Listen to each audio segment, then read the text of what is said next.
आदि अनंत महादेव, शिव शंकर, शिव शंभो, हर हर महादेव। हमारे शास्त्रों में भगवान शिव को संहारक का दर्जा मिला हुआ है।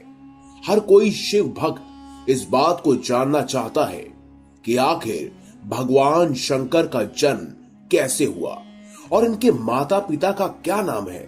अलग अलग पुराणों में भगवान शिव के जन्म और उनके माता पिता के विषय में कई सारी कथाएं प्रचलित हैं। इसीलिए आज की इस खास वीडियो में हम आपको बताने जा रहे हैं भगवान शिव शंकर के जन्म से जुड़े कुछ खास रहस्य जो शायद आपको ना पता है। तो चलिए दोस्तों, करते हैं शुरू और जानते हैं आखिर क्या है भगवान शिव शंकर के जन्म की गाथा। आखिर कैसे हुआ उनका जन्म और उनके माता पिता आखिर कौन है। चलिए शुरू करते हैं, लेकिन शुरू करने से पहले हमारे चैनल को अवश्य सब्सक्राइब करें और साथ ही साथ चैनल का बेल आइकन अवश्य दबाएं ताकि आपको आने वाले वीडियोस की नोटिफिकेशन मिलती रहे। दोस्तों, शिव पुराण के मुताबिक भगवान शिव को स्वयंभू माना गया है, यानी इनकी उत्पत्ति स्वयं ही हुई है। भोलेनाथ जन्म और मृत्यु से परे है। विष्णु पुराण में भगवान शिव के जन्म से संबंध में एक कथा प्रचलित है। कथा के अनुसार एक बार ब्रह्मा जी को एक बच्चे की जरूरत थी। तब उन्होंने इसके लिए तपस्या की। तभी अचानक उनकी गोद में रोते हुए बालक शिव प्रकट हुए। ब्रह्मा ने बच्चे से रोने का कारण पूछा तो उसने बड़ी मासूमियत के साथ जवाब दिया, उसका नाम ब्रह्मा नहीं है, इसीलिए वह रो रहा है। तब ब्रह्मा ने शिव का नाम रुद्र रखा, जिसका अर्थ होता है रोने वाला। शिव के ब्रह्मा पुत्र के रूप में जन्म लेने के पीछे भी विष्णु पुराण में एक पौराणिक कथा है। इसके अनुसार जब धरती, आकाश, पाताल समेत पूरा ब्रह्मांड जलमग्न था, तब ब्रह्मा, विष्णु और महेश के सिवा कोई भी देव या प्राणी नहीं था। तब केवल विष्णु ही जल सतह पर अपने शेष नाग पर लेटे नजर आ रहे थे। तब उनकी नाभि से कमल नाल पर ब्रह्मा जी प्रकट हुए। जब ये दोनों देव सृष्टि के संबंध में बातें कर रहे थे तो शिव जी प्रकट हुए। ब्रह्मा ने उन्हें पहचानने से इनकार कर दिया। तब शिव के रूठ जाने के भय से भगवान विष्णु ने ब्रह्मा को शिव की याद दिलाई। ब्रह्मा को अपनी गलती का एहसास हुआ और शिव से क्षमा मांगते हुए उन्होंने उनसे अपने पुत्र रूप में पैदा होने का आशीर्वाद मांगा। शिव ने ब्रह्मा की प्रार्थना स्वीकार करते हुए उन्हें यह आशीर्वाद दिया। लेकिन दोस्तों, जितना ये आपको साफ साफ नजर आता है या सरल लगता है, उतना सरल है नहीं। ये बहुत ही संगीन है, यानी कि ये मामला बहुत ही उलझा हुआ है कि आखिर शिव के पिता कौन है।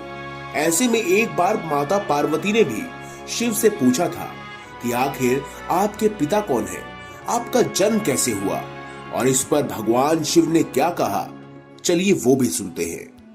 लेकिन इस कहानी को आगे बताने से पहले, इस कथा का उजागर करने से पहले आपको ये भी बता दें कि एक बार नारद जी ने भी ब्रह्मा जी से सवाल किया था कि सृष्टि का निर्माण किसने किया, भगवान विष्णु ने या फिर भगवान शिव ने, और आप तीनों को किसने जन्म दिया, यानी आपके तीनों के पिता माता कौन है।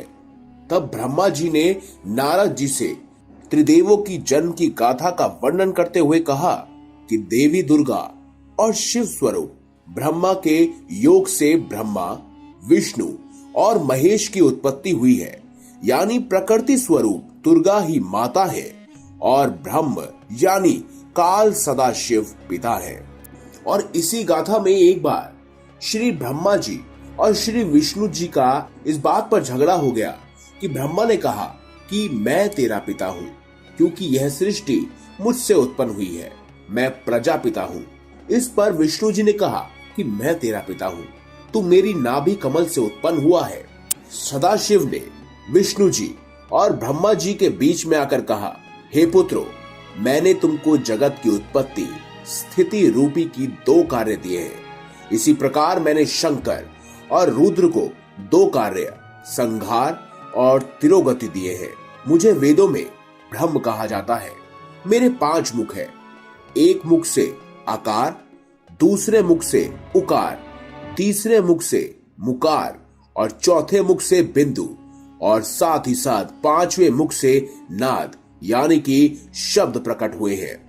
उन्हीं 5 अवयवों से अभिभूत होकर एक अक्षर ओम बना है।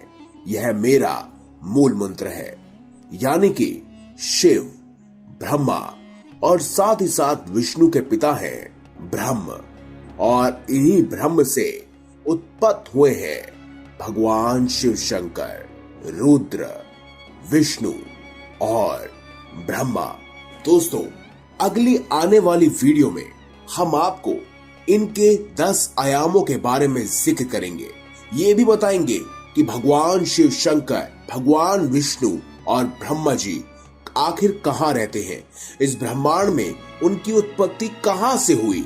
साथ ही साथ आपको ये भी बताएंगे कि ब्रह्मा जी और विष्णु के बीच में होने वाली लड़ाई के पीछे आखिर क्या कारण था, और आपको ये भी बताएंगे कि क्या भगवान शिव शंकर आने वाले समय में या भगवान विष्णु या ब्रह्मा जी दोबारा इस धरती पर अवतरित होंगे।